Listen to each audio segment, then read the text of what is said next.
And then they let us go ahead and start the slideshow after we have to click twice for some unknown reason. Okay, good. So let's go ahead, and we are simply now going to put some words on things that we've already been doing, guys. Whether we realize it or not, what we have been practicing is accrual accounting. Okay, this whole thing of not worrying about the cash to determine whether or not we should recognize a revenue, for example, where we set up the receivable, or this whole idea of even if we receive cash and we haven't earned the revenue, we set it up as a liability, an unearned revenue, right?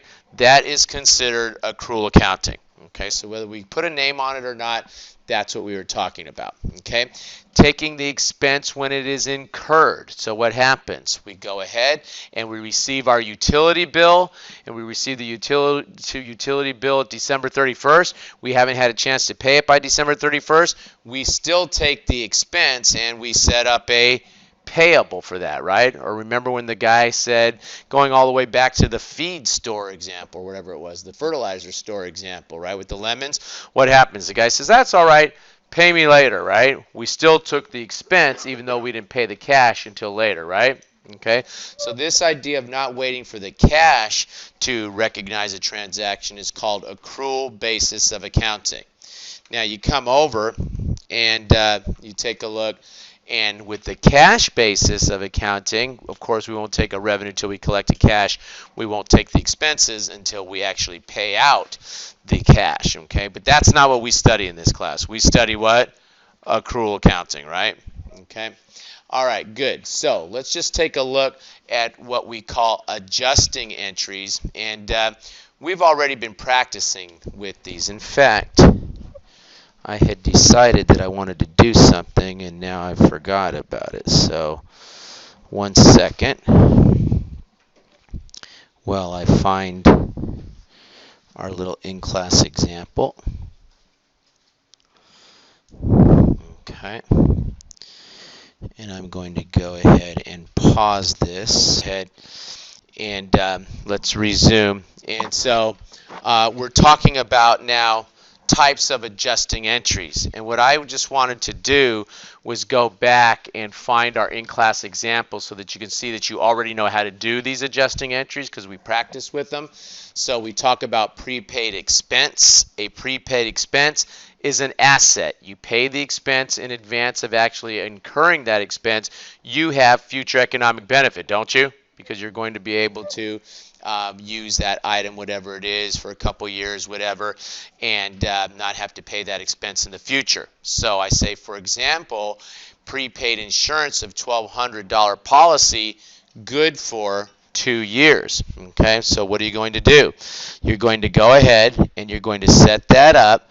And remember, we bought the insurance of $1,200. We credited the cash for $1,200, and we set that up as a prepaid insurance. We set it up as an asset, right? Where's my prepaid insurance? Right there? No, that's the building. Where'd my prepaid insurance go? Is it down? There it is. There's my prepaid insurance we set up as an asset, didn't we? Remember that? Okay. Then what? Well, of course, we would have credited the cash because we paid cash for that, so we credited the cash for $1,200. Now what happens? We're sitting here and we come to the end of the year, and we didn't call it an adjusting entry at the time, but at the end of the year, since 1 year of that insurance has expired now, we went ahead and we did what? We went ahead and we debited the insurance expense for 1 year, credited the prepaid insurance for $600, didn't we? And now we have $600 left. So you already know how to do what this slide now, which we're saying is Chapter 3, but through our little in-class exercise, we have already done that. We have a prepaid expense. We set it up as an asset, and then as that future economic benefit expires, it comes out of the asset account and into the expense account, doesn't it? Okay. Okay, good. You know how to do unearned revenues. We were just messing on them. We're messing with them, weren't we? Okay. And so what happens? That's considered an adjusting entry. accrued revenues. Remember that Bella CPA lady, whatever? They say she. I'm assuming it was a she for some reason, that question. And so what happened? She set up the receivable, and then what? She had already provided the service, so there was a credit to revenue, wasn't there? Right? And then what? Later on, when she got the cash, she didn't take a revenue then. She just simply debited the cash, credited the receivable, right? Okay, so you know how to do this. Accrued expenses. What happens here? End of year comes, and we have a bill that we are going to have to pay at December 31st. We do what? We sit there and we debit the expense. We credit the pay-a bill, and you got tired of me calling it a pay-a bill. Remember when I was saying that before?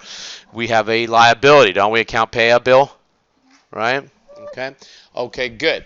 So that gives us examples of our adjusting entries. Now we could also deal with our, I don't even have to show you this, prepaid expenses. We dealt with it already with the insurance, didn't we? Okay, could also be rent. We could prepay our rent. We pay our rent for a year in advance, 2 years in advance. We set up the asset, and we'll take however much a month, right?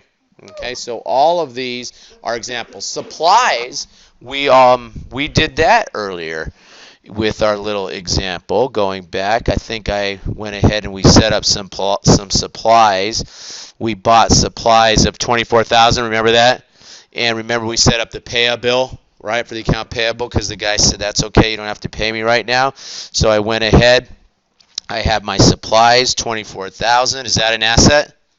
Supplies, there's my liability, just coming over, checking back. There's my supplies for $24,000. Yep, there's my asset, and what? There's my liability for $24,000, right? Everything's staying in balance, okay? And then what? Then we come over, and at the end of the year we count, and there are 13,000 left of the supplies. So what happens? If you have 13,000 left, you start out with 24. That means you used 11, right? 24,000 apples. You count there's 13,000 left. That means you ate 11,000 apples, didn't you? Okay, so what do? At that point, we have to take that out of our supplies, 11,000. And when we do, don't you love accounting? By crediting that, now it shows us what we have left. And of course, we have expired 11,000 of those, so we go ahead and we debit the expense for 11,000, right? And now the world can see by looking at my income statement that I did what? That I used $11,000 worth of supplies, and they can look at my balance sheet and see that I have 13,000 left, right? Okay, so that's what that is there, where they're talking to us and making it sound like a big deal. Prepaid expenses, we've already dealt with it, right? Supplies is an example. Insurance is an example. Okay, good. Come over when we have a prepaid expense. Guys, we just did this. They call it the unadjusted balance, okay? But when we purchase it, we put amounts in. That's the unadjusted balance was the 24,000. If I was trying to, well, I'll just write it on. I have to get into the PowerPoint, I think, to do it. So if you were sitting there and looking at that prepaid, those supplies, I should say, that we just did, supplies, we debited for 24,000, didn't we? When we purchased it, we credited the payable. I'm not going to put the payable. So the balance was how much?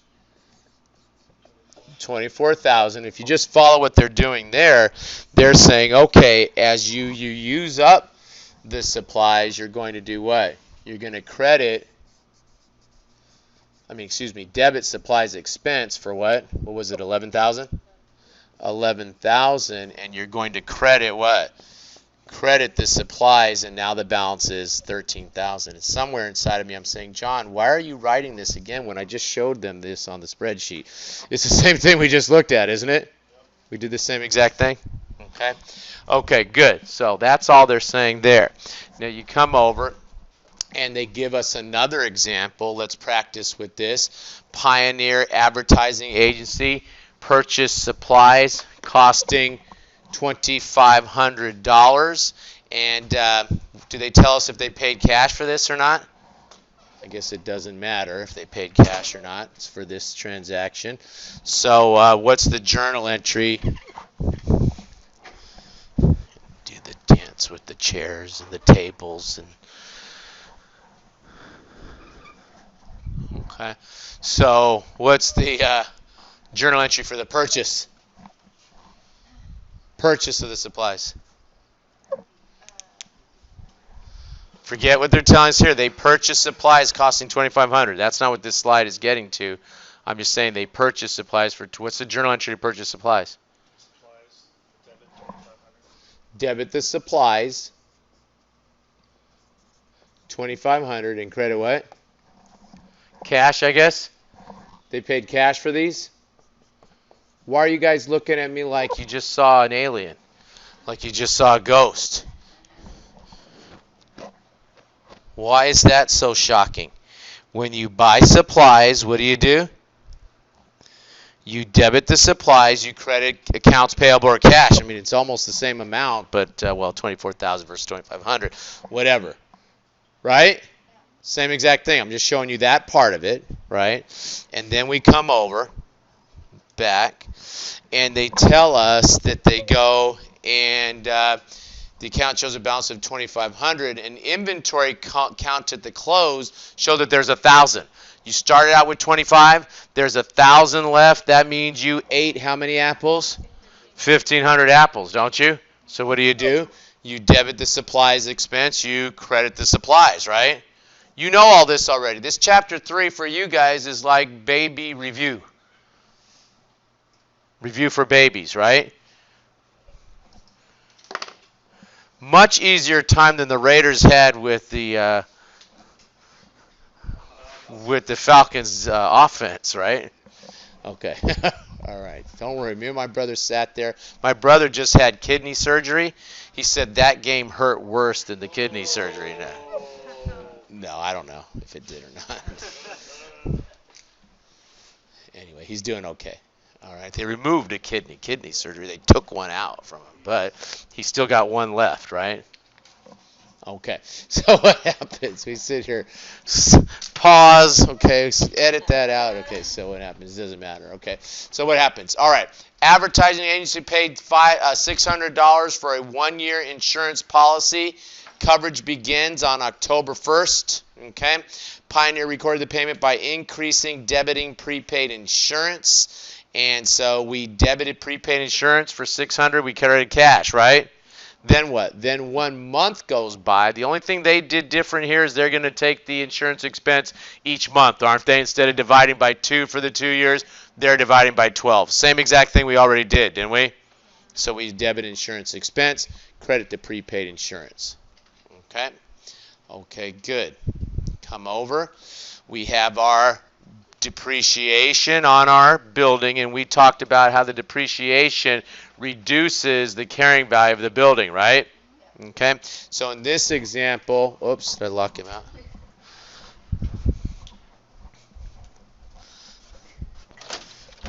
We figured if all of Fremont's trying to bust into Business 101A, right? Okay, sorry about that. Okay, so what happens? We're sitting here, and we have what? We have our depreciation, okay? And what? We take $50 or whatever it is, $500 a month in this example, okay? So what happens? When they take that, or for $40 a month, sorry, they buy a piece of equipment for $480. The depreciation expense is $40 a month. You debit depreciation expense because $40 of that asset has expired, right? You got a brand new computer, you've spilled a little bit of, you ate on it and you got some crackers on it, right? So what's happening? The thing is not as new as it used to be, right? Okay? And so what happens? That's going to be $40 of depreciation expense. You credit the accumulated depreciation. Now, they're coming up with this $40 because they're telling me that the equipment has, do they tell me the life on this thing? How many years? It's an estimate based on the company's experience with assets that they own and stuff like that. Okay, It's not that exact, okay, but they should be reasonable in their estimate. And if I'm an auditor and they come in and they tell me, yeah, this computer, we're pretty sure we'll get about 10 years out of this. I'm like, no, you're not. No computer lasts 10 years, right? It's going to be obsolete at the end. Maybe 3 years, maybe 4 years if you tuck it in every night or something, right? And even then it's going to become obsolete, isn't it? Okay. I mean, I've had this tablet that been using for about 3 years, and I can't drive by a Best Buy store and not go and start to covet Surfaces and Surface computers and look at them. Oh, okay, right? So after a while, you have to switch over, right, for various reasons. Okay, so it would have to be reasonable. I don't know where they're coming up with $40 per month here, though. Huh?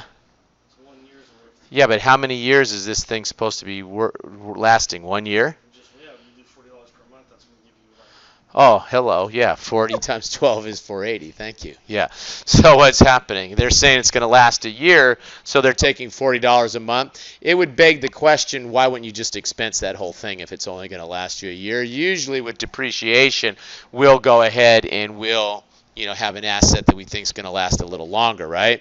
Okay. Anyway, what happens? We debit depreciation expense, we credit the accumulated depreciation. Now, right after we do that, notice the carrying value of this asset now is $49.60. Well, this isn't even tying to the same example.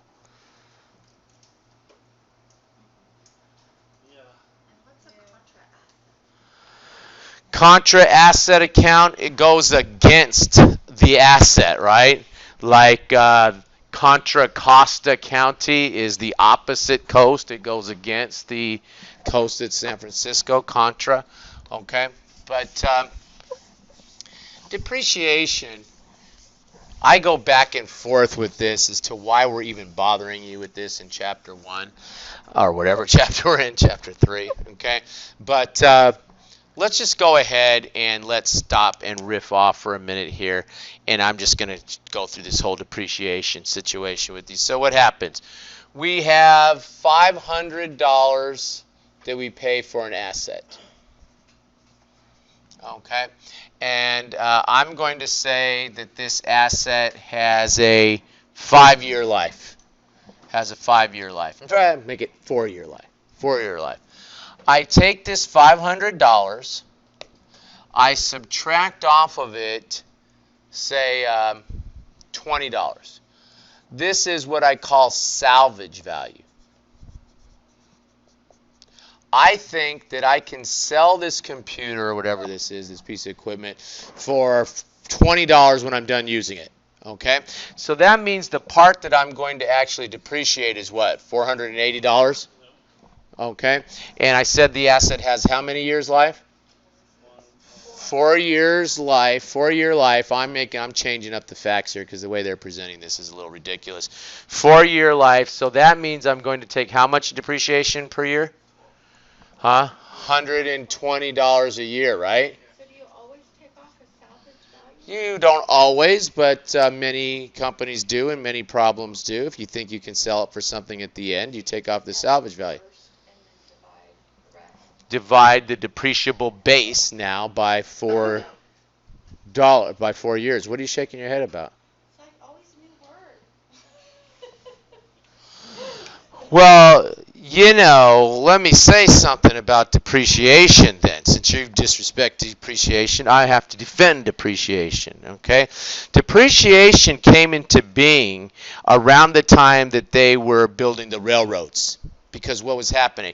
They were spending so much money on the railroads that nobody would invest in the railroad companies that just had all this cash pouring out the door, right? Meantime, we're clearly making a long-term investment that is, part of, depending on how you look at it. If you're Native American, it's part of what destroyed your world. If you're, looking at it from the standpoint of just the United States or something, then what? Then you might say it helped build the country up, right? Whatever.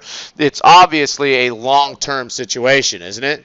Okay, so what they did is they came up with this idea: if we spend money on an asset that's going to have a long life, we will capitalize that and we will depreciate that over the life of that asset, so that we're now slowly showing that expired amount, that expense, so that we can look and see that there's a lot of value left with that, right?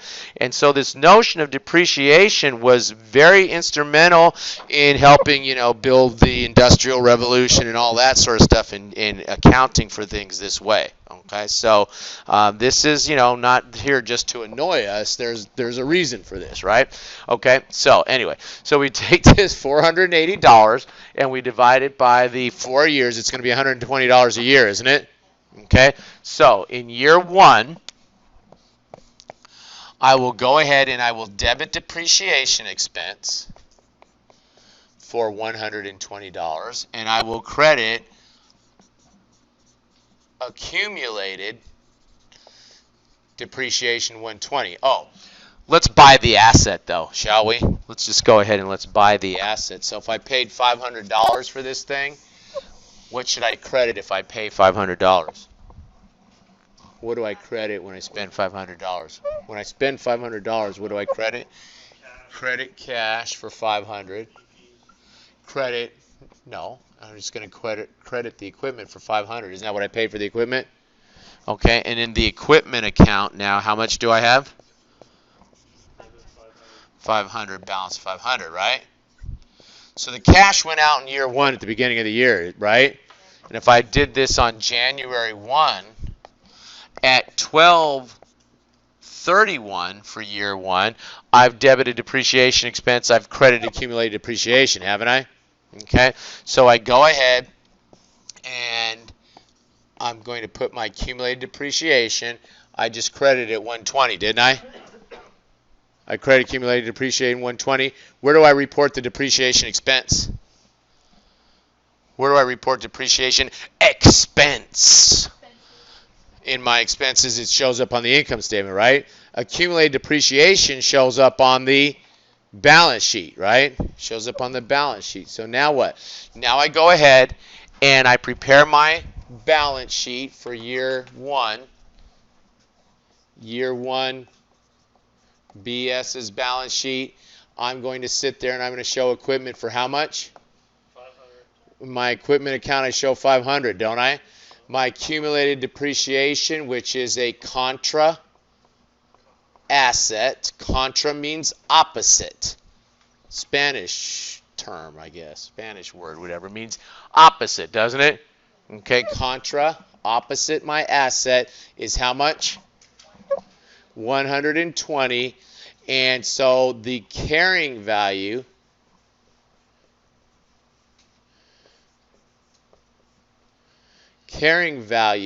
of this equipment is what? Is 380. Okay, so instead of someone looking at my financial statements and saying, what a loser, he spent $500 and he's got nothing left, I'm able to show, well, yes, I spent $500, but I've got $380 worth of value left, don't I? Now, they still may call me a loser after that, but not because of that, right? Okay, so what happens? I have this $380 of carrying value. That's year one, right? Okay, then I come to 12/31 year two. Another year has gone by, hasn't it? 12/31 year two. What journal entry do I make on 12/31 year two?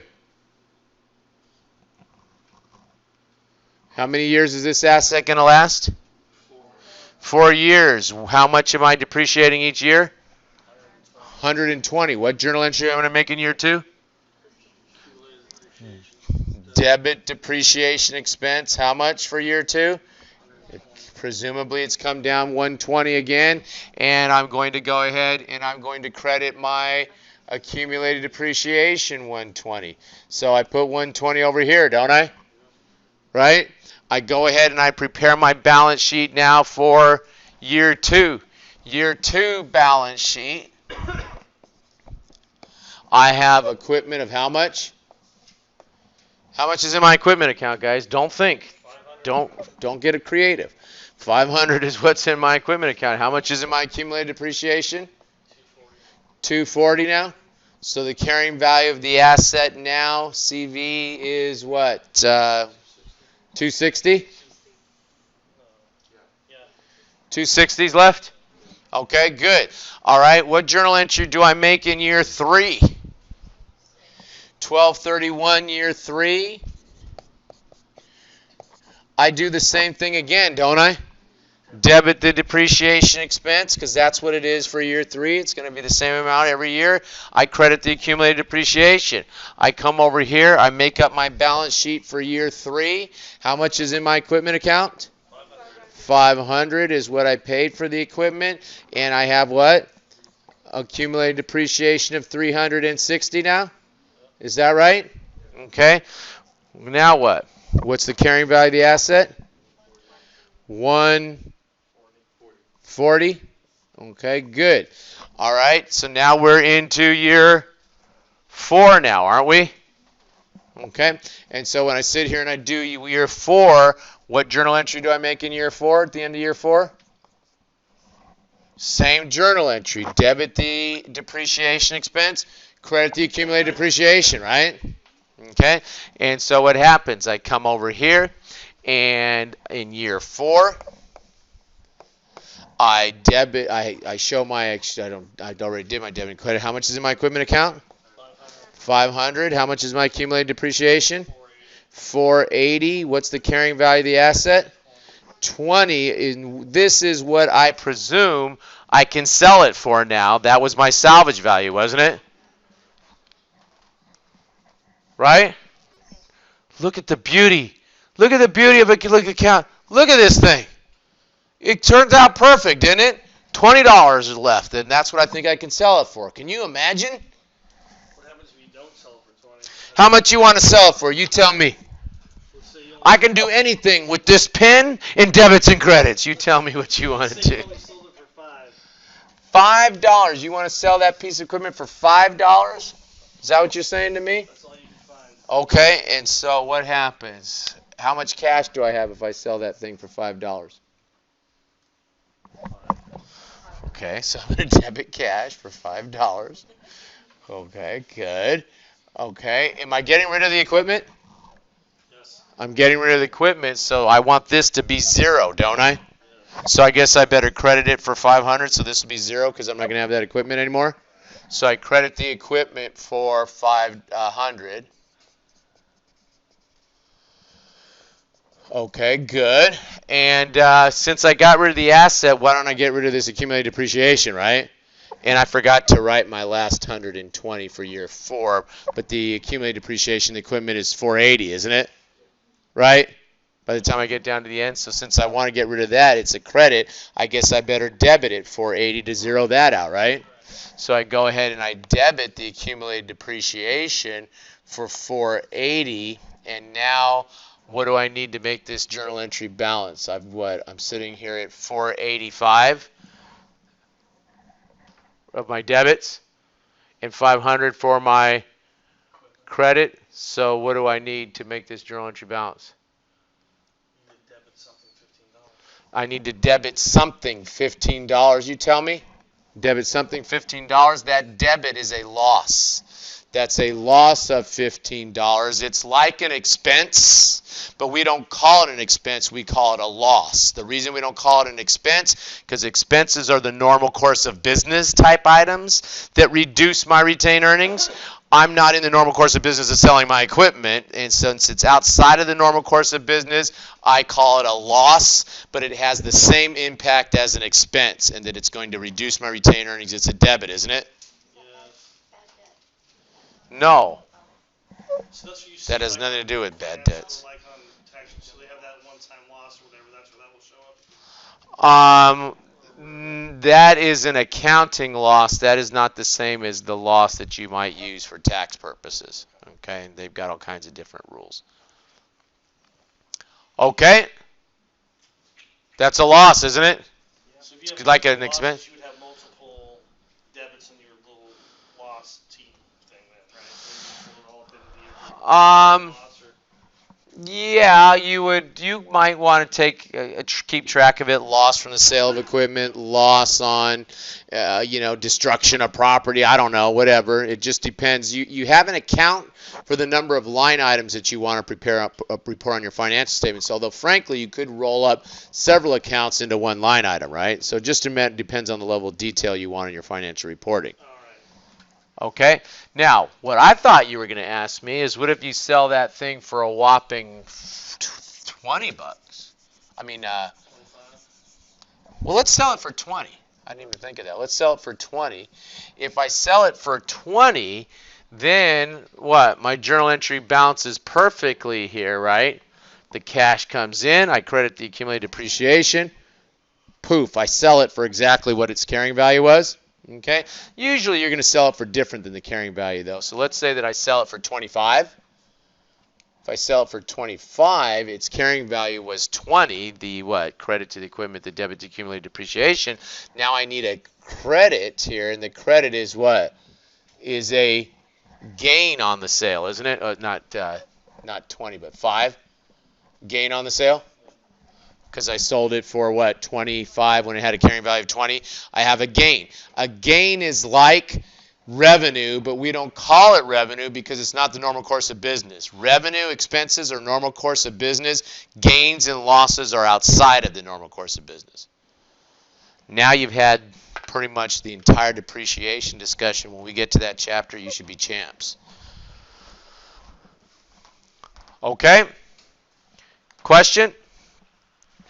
Okay, good. Let's take a look. And again, we call that book value, the carrying value, the 380, the 260, the 140, the 20. The book is calling it book value. I was calling it carrying value. Those terms are synonymous. Carrying value, book value are both perfectly acceptable terms for that difference. Okay. Okay, good. Unearned revenues. You know how to do this already, right? You receive the cash. You haven't provided the service. You set that up as an unearned revenue. Then as we provide the service, we can go ahead and debit the unearned revenue, credit the revenue. We were messing with that on that exam just a minute ago, weren't we?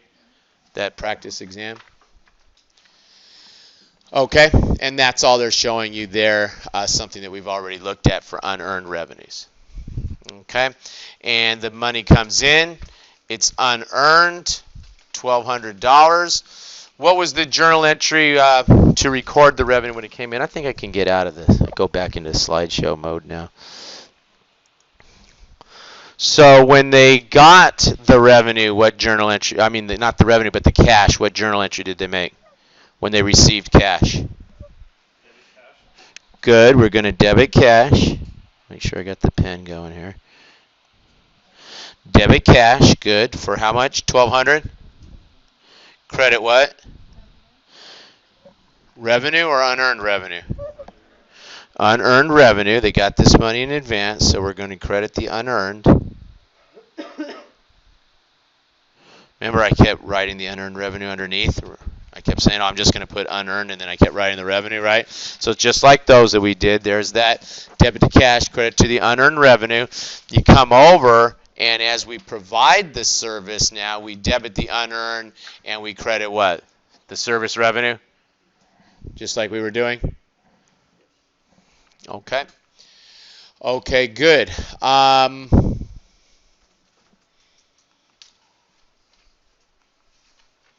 If we provide the service, but we haven't collected the cash yet, what do? Set up the receivable, credit the revenue, right? When we receive the cash, we simply debit the cash, credit the receivable. Notice that doesn't generate additional revenue, right? Okay, good. Expenses now.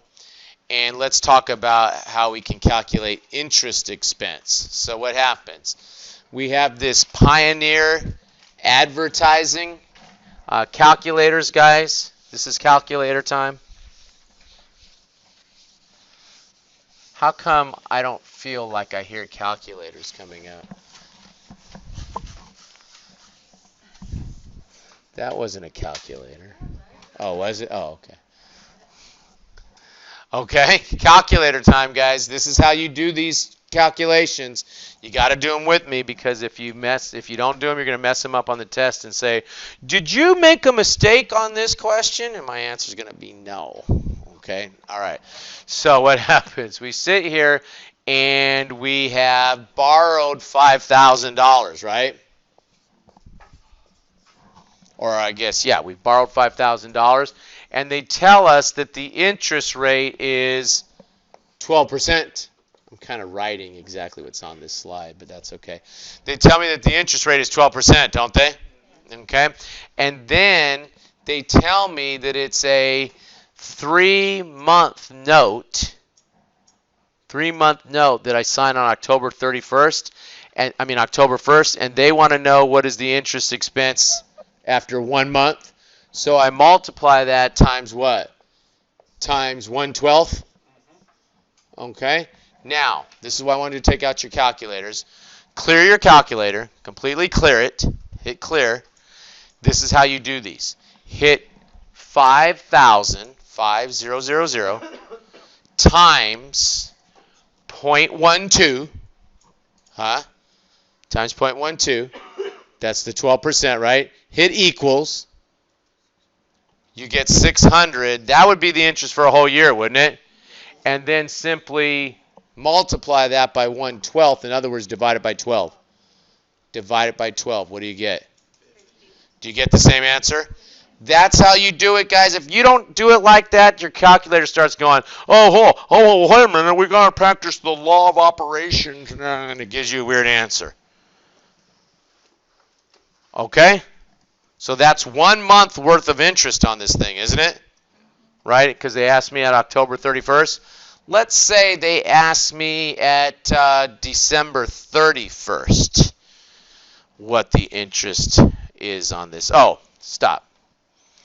I forgot the journal entry. Imagine I forgot a journal entry here. What do we have to do? We have to debit our interest expense, credit interest payable, even though we're not going to pay that note off. And I'm going to assume in this example we'll pay this note on January 1st of the next year is when it'll come due. Okay, but we haven't paid it yet. That does not mean that we don't take the expense yet. We recognize interest expense because of the passage of time. That's what you're really buying with this borrowing. You're borrowing time, aren't you? Okay, and so what do? We go ahead and we take it because time has passed. Now, let's say I gave you a problem and I asked you for the appropriate adjusting entry at 12/31. They're going to pay the interest on what date? January 1st of the next year, but they've borrowed that money for how many months now? God gave you fingers to count on them all of October, all of November, all of December. That's how you calculate it, right? If you don't do that, you're going to run into trouble. You're going to be sitting here on your exam going, how many months is that? It's 3 months, isn't it?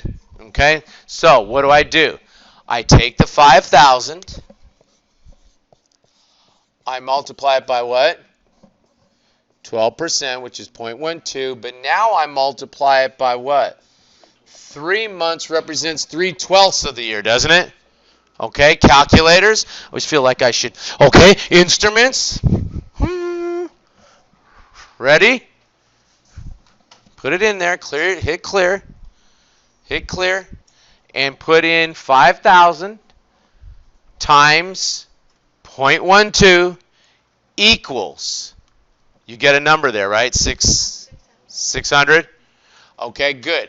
Then hit times 3 equals times 3 equals.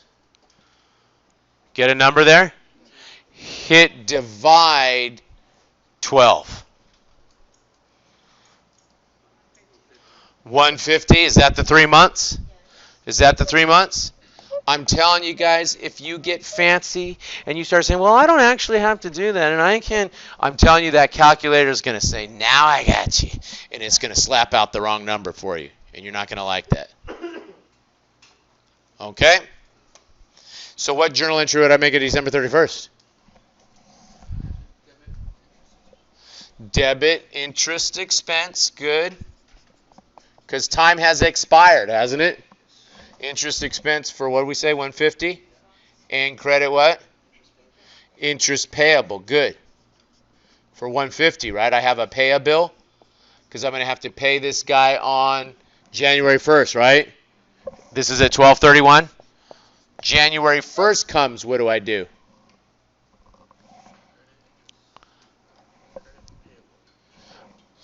Well, I already credited the payable December 31st. What do you want to do at January 1st? Does this guy want his, do I have to pay the guy? I got to pay him, don't I? Debit interest payable, good. For 150. Credit what? I already set up the interest expense at 12/31. Why do you want to credit interest expense now? If I'm paying the guy, what do I have to credit? I credit cash for 150. I'm paying the guy, right? Right? Is that all the cash I'm going to pay him? Huh? For that year. Really? I mean, it was a 3-month note. I was only borrowing the money for 3 months. It says I signed a 3-month note payable. Do I have to pay the guy back? So when the guy loaned me the money, I debited cash for what, 5,000? He gave me 5,000. I credited the note payable for 5,000, right? Right? Now I'm paying the guy back, right? Am I paying him back? If I'm paying him back, what do I have to credit? Cash. I got to pay him back the cash. I'm going to credit cash 5,000, and I'm going to debit the payable 5,000 because I'm paying him back, right? So I paid him back his principal. I paid him his interest, didn't I? At December 31st? But I mean at January 1st of the next year. But notice the what? The interest expense came at December 31st, right? Huh? Because the 3 months ended December 31st. So I didn't have you do anything until December 31st, right? Okay. Okay, good. So once again, I borrow money from this guy, $5,000. When I receive cash, what do I debit? Everybody. When I receive cash, what do I debit? Everybody. Debit cash. $5,000. Credit what? No payable 5,000. The guy wants his money back, doesn't he? So I have a bill. I mean, unless this guy's my cousin, he's not going to let me keep this 5,000. Right? So I got to pay him back. Okay. Okay, good. Then what? Then I borrow this money on 10/1, right? December 31st comes. Do I have to do anything?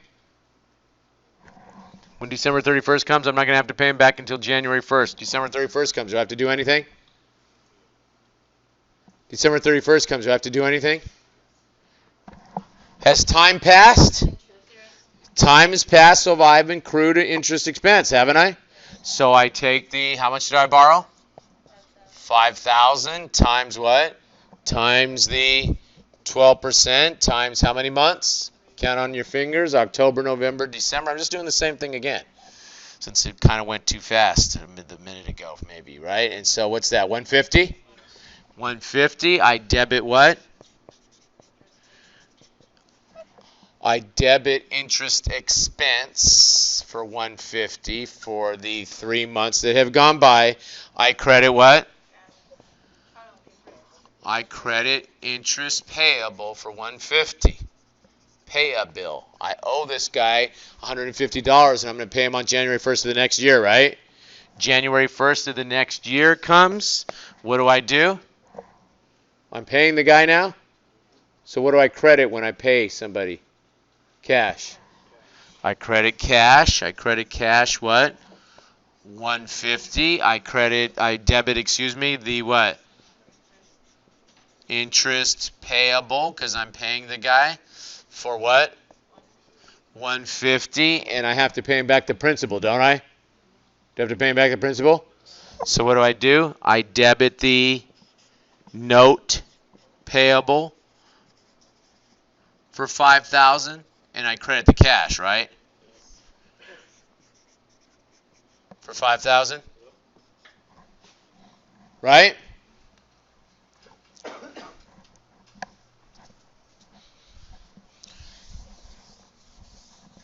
Some people think I'm crazy. And they're probably right. I borrow $5,000. What's the journal entry when I borrow the $5,000? I borrow $5,000. What's the journal entry when I borrow $5,000? Debit cash. Debit cash, 5,000. Credit what? Accounts payable. Note payable is what we call it when we're borrowing money, $5,000, right?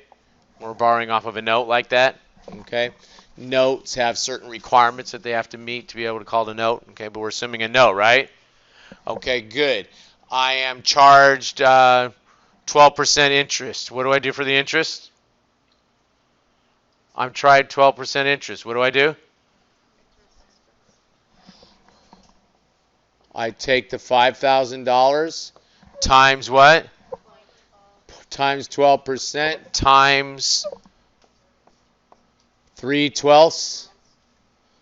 If I'm doing this at December 31st, gives me what? Gives me $150 of interest expense, right? Since I have $150 of interest expense at 12/31, I'm not going to pay the guy until January the next year. What do I do?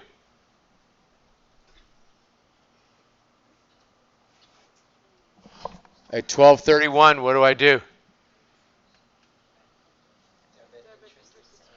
I debit interest expense for how much? $150. I credit what? Interest payable for $150, right? Right? Okay. January 1st of the next year comes. Now what do I do? Debit the interest payable for $150 and credit what? Cash for $150 because I'm paying the guy. I also have to pay him back his interest, his principal, so I'm going to also do what? Debit the note payable for $5,000 and credit what? Cash for $5,000, right? Right? Okay. I go ahead and I borrow money from a guy, $5,000. What do I do when I borrow $5,000? Everybody? Debit cash, credit the note payable, right? I got to pay the guy interest, so what do? I take the amount I borrowed times the interest rate times another amount of months that was outstanding. That gives me the interest expense, don't I? Then what? I debit the interest expense, $150, credit the interest payable because I'm going to owe him that money. I have a bill, don't I? And 3 months has expired. When I pay him, I liquidate the payable by debiting the interest payable, crediting the cash $150, and of course I have to pay him his principal back, don't I? If I do it again, will you go into a coma? Okay. All right. Question? Okay, good. Okay, so that's how we would deal with accrual of interest. Okay. You know what I think I'm going to do is I'm going to stop the slideshow there. And I'm going to go into the Chapter 3 quiz. And then we can come back to the slideshow to finish up these last couple slides, or this last one. But I feel like right now is a good time to start looking at questions before you lose what you've understood at this point. Okay, so let's go ahead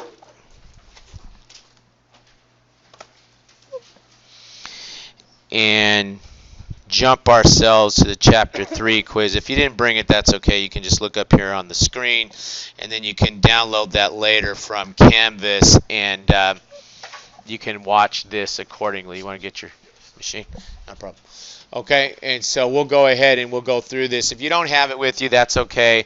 Looks like many of you do, but if you don't have it, That's all right. Don't worry. You can download it later, and then you can follow along with this. I'll post this up on Canvas as well. Okay? All right. So what happens? The balance sheet in the supplies account on June 1st was $5,200. So they must have bought some supplies, didn't they? Okay? At some point in time. So they must have debited supplies for what? $5,200?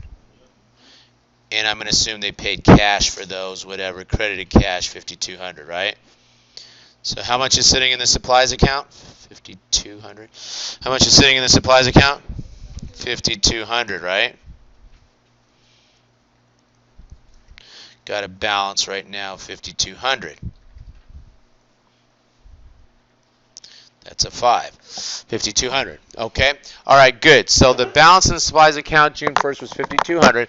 Supplies purchased during the year were another 3,500. Okay. So then if that was the beginning of the year, then during the year they purchased an additional 3,500.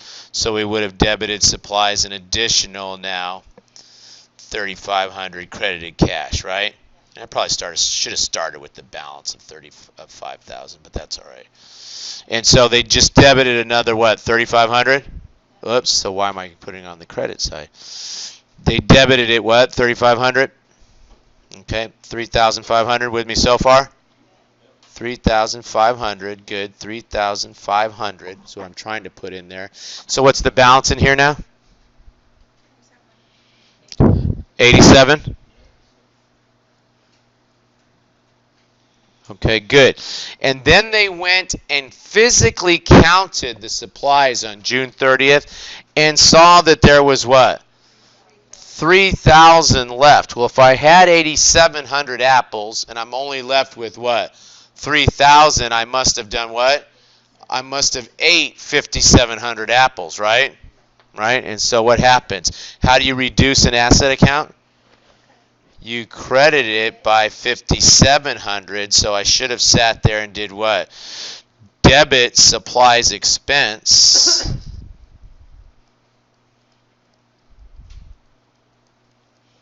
for 5,700 and credit what? The supplies? For 5,700. And when I pop that credit in, what am I doing right now? I'm posting, right, from the journal to the ledger. Is the balance 3,000?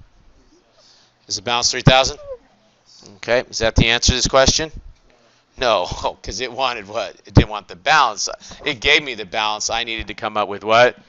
The amount that went to expense, right? Okay. What if they asked me the balance? Well, they wouldn't ask me the balance because they told me the balance, right? Hello? Right?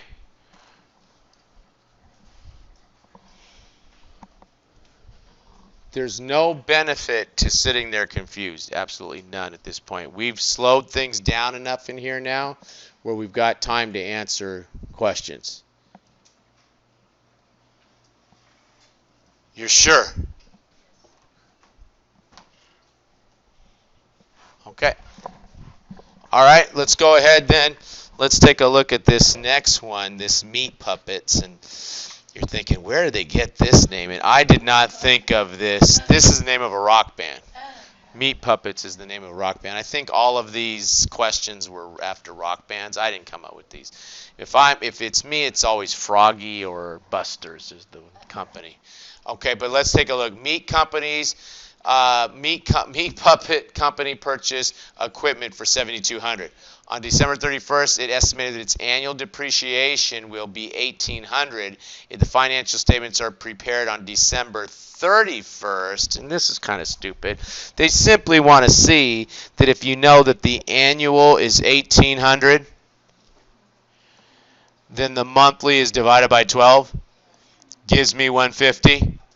Right? And so for the month, though, you should recognize that journal entry because we did it 52 times.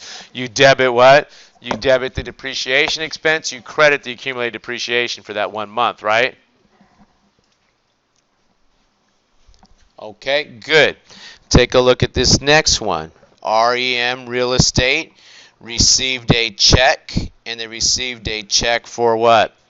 For $27,000 on July 1st, which represents 6 months advance payment of rent on a building it rents to clients. Unearned revenue was credited for the full $27,000. So that means they debited cash when they got this money for how much? $27,000. They credited the unearned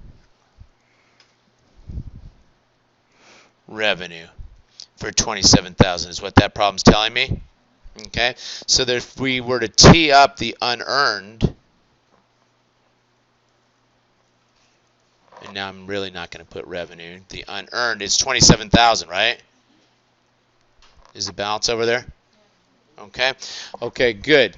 Then they tell me that represents 6 months of rent on a building it rents to clients. So the client gives them the $27,000, and now as each month goes by, they're going to actually earn that rent revenue, aren't they? Okay, so I take the $27,000 and I divide it by what? By 6. 27,000 divided by 6 equals 4,500. That's divided by 6 equals 4,500. So what do? I debit the unearned and I credit what? I credit my rent revenue, don't I? Okay. Accounting is just too easy, don't you think? I mean, come on. Can't they think of something else for us to do? Okay. How about number 4? A prepaid expense, as prepaid expenses expire with the passage of time, as an expense expires, it becomes a what? An expense, doesn't it? So we debit expense and we credit what? We credit an asset account. Prepaid expense is an asset account, isn't it? Future economic benefit, right? So we credit the asset account, we debit the expense account. Right? Okay. Okay, good. With the proper adjusting entry at June 30th, the end of the fiscal year, based on prepaid insurance account balance of $18,500 and unexpired amounts of $12,000, unexpired amounts per analysis, I should say, of $6,000, what should we do here? Well, what happens? I had insurance, I bought the policy. Look at it this way. What if I told you that we had unexpired amounts of $1,200, unexpired amounts of $1,200, and at the end of the year, $600 had expired? What would be the balance in the prepaid insurance account at the end of the year? $600, right? Just like that example we had in the book. We'd have the $600 left. Okay, so what's happening here? If I'm sitting here and I'm telling you that I have 18,500 and what? There's only 6,000 left that's not expired. That means that what? 12,500 has expired, hasn't it? Right? So I debit the insurance expense, 12,500, credit the prepaid insurance, 12,500. Right? I mean, I could tie it back to our stupid little spreadsheet example. All I'd have to do is make this what? Make this 1,200. Make this what? 600. And you'd be all over that, wouldn't you? Oh, well, I remember that. Debit the insurance expense, credit the prepaid insurance, $600. Oh, I remember that. Isn't this the same thing, just different numbers? Okay. Okay, good. Note payable in the amount of $20,000, September 1st. The note requires interest of 9%. The amount of interest to be accrued at the end of September So I signed it September 1st. They're asking me September 30th. Who wants to set this up for me?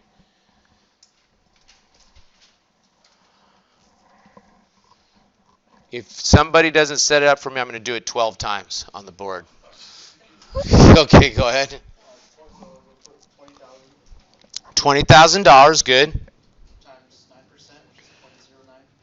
Good, times 0.09. And then actually on the calculator, you'll divide it by 12. Yeah, or times 1/12, which is the same as dividing it by 12, right? Okay, and that's how you'll pop that into your machine? And so the answer is what? 150? Right? Okay. Okay, good. Uncle Tupelo. Gifts. Signs a 3-year note payable to help finance increases in inventory for the Christmas shopping season. The note is signed on November 1st in the amount of $75,000 with annual interest of 12%. The adjusting entry to be made on December 31st. How many months is that? All of November, all of December, right? Who wants to set this up for me, please? Not the same person. You want to set it up for me? Okay, go ahead. So you take 75,000 75,000 and you times it by 0.12. by 0.12. Okay, I don't like the zero before the point because it doesn't do me any good in life, but okay. Times 0.12 Times it by 2 and then divide it by 12. times 2/12. Yeah. Good. Do you get this 1,500?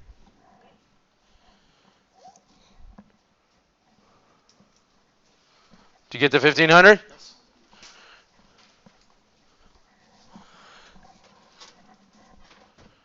Do you see a spaceship landing over there? No, I was just rereading the question. Okay. I saw this faraway look like the aliens have arrived. No? We're okay? We're good on this side? Okay. Okay, good. 75,000 times 0.12 times what? Divided by 12. And what do? We debit the interest expense. We credit the interest payable, don't we? Because I guess we're not going to pay this guy until 3 years from now. Is it 3 months?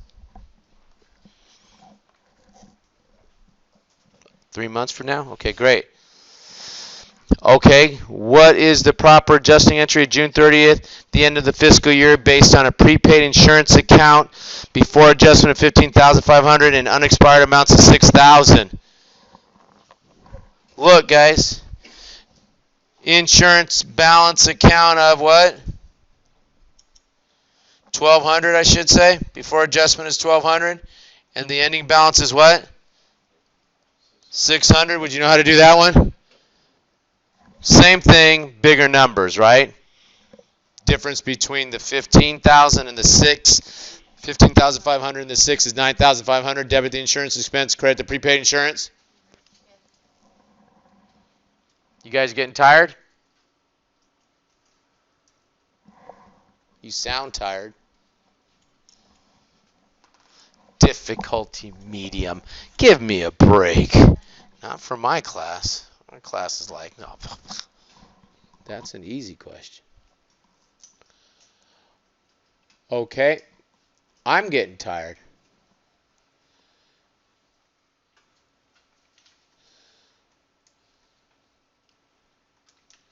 Okay, let's do this one. You can look at those other ones, guys. It's more of the same, right? Okay, let's just do something different. Okay, it's more of the same. You can look at them. We can go over them next time when to start a class. We can not go over them the next time to start a class. If you have questions, we can go over them. Whatever. Okay, it's more of the same, right? Okay, so just that's not to say don't practice with those. Practice with those, but I'm going to let you look at some of those on your own. Let's go ahead and let's take a look at this one. Okay, so we have the income statement, don't we? Right? And they want me to sit here and tell them what I need to do to close the revenue account. So what's the closing entry here?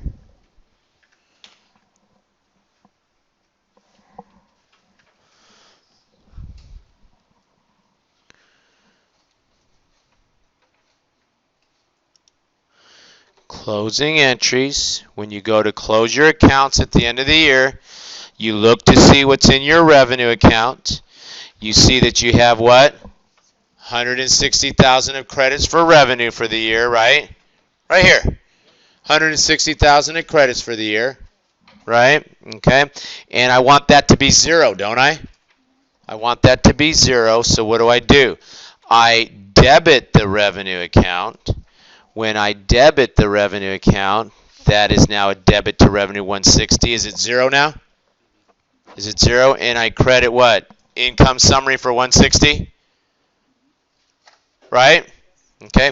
To close my what? To close my expense accounts now, because I need to close those, I'm going to do what? I'm going to look at my expense accounts. There's 61,000. I want that to be zero. I credit the expenses, and I do what? I debit the income summary, right? So that I end up with basically my net income sitting in income summary, and then I'm going to close that to retain earnings, right? When I close that to retain earnings, I debit income summary, I credit retain earnings, and you can see that in general journal form over here where I debited the income summary and credited the retained earnings, right? Right? We talked about that last time. I think we went through the whole process twice.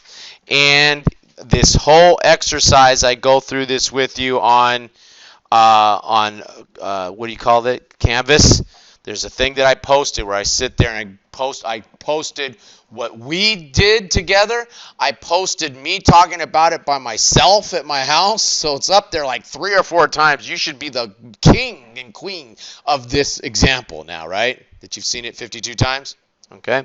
Okay. So now that we look at this question, they ask us if we want to close the revenue account. What do? How do you close revenue? We debit revenue for 7,000 to close it and credit what? Income summary for 7,000, right? Is the revenue closed now? Okay. Okay, good. You come over. The entry to close the expense accounts. Now this one is it's what we did, but the problem is that I piled everything into one big expense account because of the fact that I wanted to fit it all on a one pager. Okay, but the way I would do this is I would go ahead and credit each expense account. So I'd credit rent expense for 1,000. What were the other expenses up there? Advertise. Why don't you guys read them off to me so I don't have to keep scrolling up? Can you see them there on your page? Yeah, do you want the first one? Whatever order, doesn't matter. Just let me get. Wait. Just let me. Wait. Let me get down there. Sorry, I got to get down there. It's messing with me.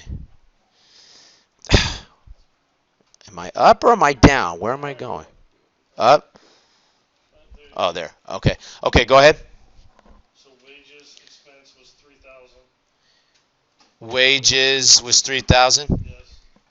Okay. Advertising was 800. Advertising was 800. Okay. Supplies was 300. Supplies expense, right? Yes. Is 300. Yes.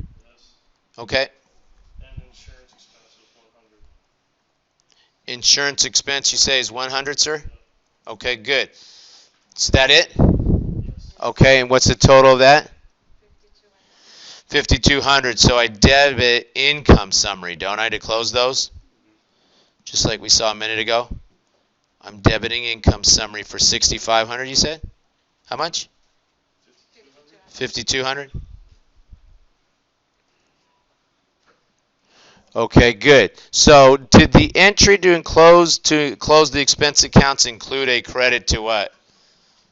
Rent expense? Yes. Rent expense did get credited, didn't it, to close that? Yes.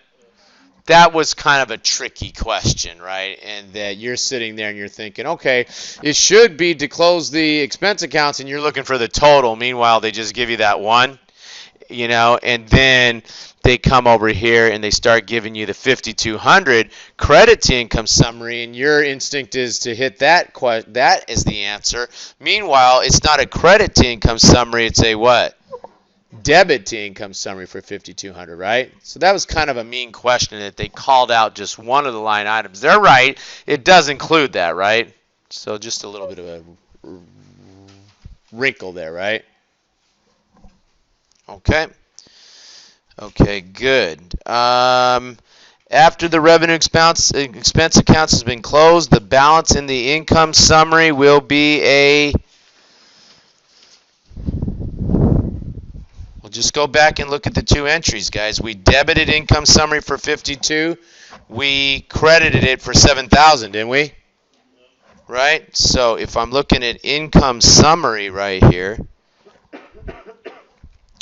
income summary,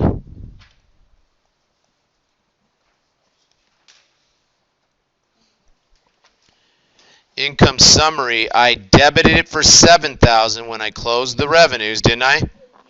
And I credited it for 5,200 when I closed the expenses, didn't I? So what's the balance in there? 1,800.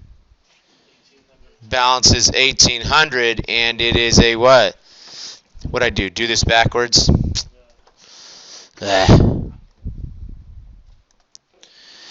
I credited income summary for 7,000 when I closed it, and I debited for 5,200 when I closed the revenue. I debited for 5,200 when I closed the expenses, right?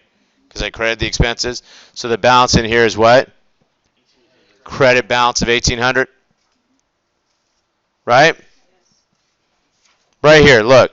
I'm just taking these two entries that I just made here. I just made them up here. I credited income summary when I closed the revenue.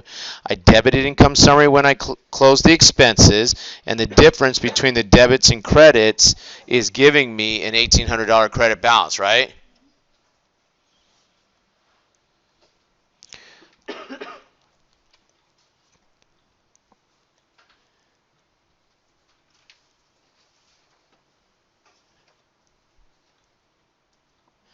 I debited the revenue accounts to close them because they were credits, right? I credited income summary for 7,000, right? Okay, let me write it on the board. I credited income summary for 7,000. I'm just taking that entry now, and I'm going to post it into my T account for my income summary. So I go ahead and I have my income summary.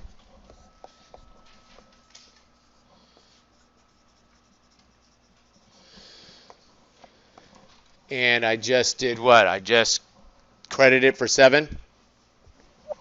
Just posting that to income summary.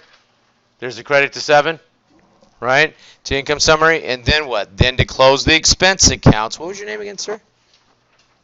Dennis. And Dennis helped me to what? To do them one at a time, to credit the income, to credit the expense accounts, and I debited income summary 52, right? And when I debited income summary 52, that left me with a balance of, what did we say, 1,800? Credit. And that's a credit balance because my credits are more than my debits, aren't they? Okay. What am I going to do now? Now that I have an $1,800 credit balance in income summary. Do I want income summary to be 0 at the end of the year? So I can keep track of my income next year, starting at 0? So if I want this to be 0, do I have to debit it or credit it? I debit it for 1,800, so I debit income summary.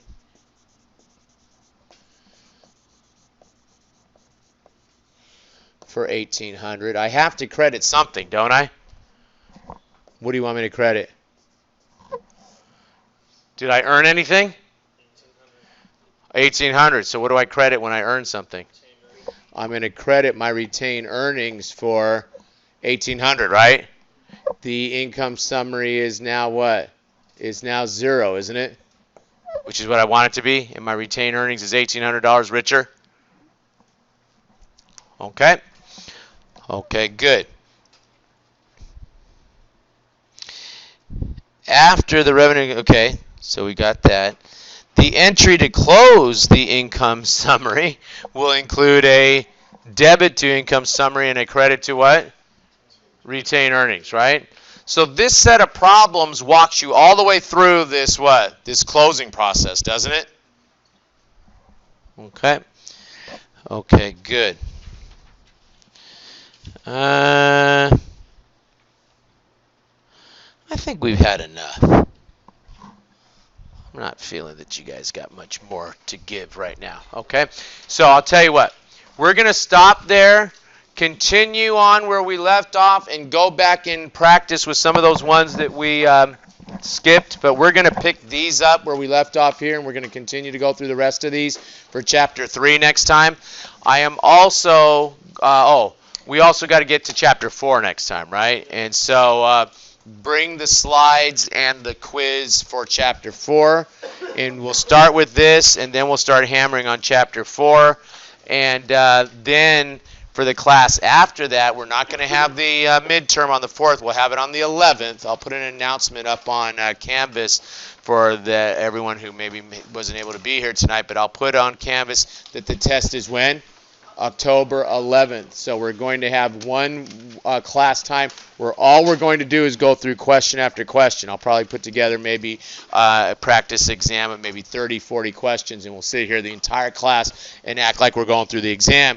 By the time we walk in there, you should be walking through walls with these questions, right? Okay, guys? All right, have a good rest of the evening, and I will see you on Tuesday. Please drive carefully. Let me pause this just so we don't have the whole world listening to us here. Just a quick question. So you're not going to be taking attendance? I will. Okay.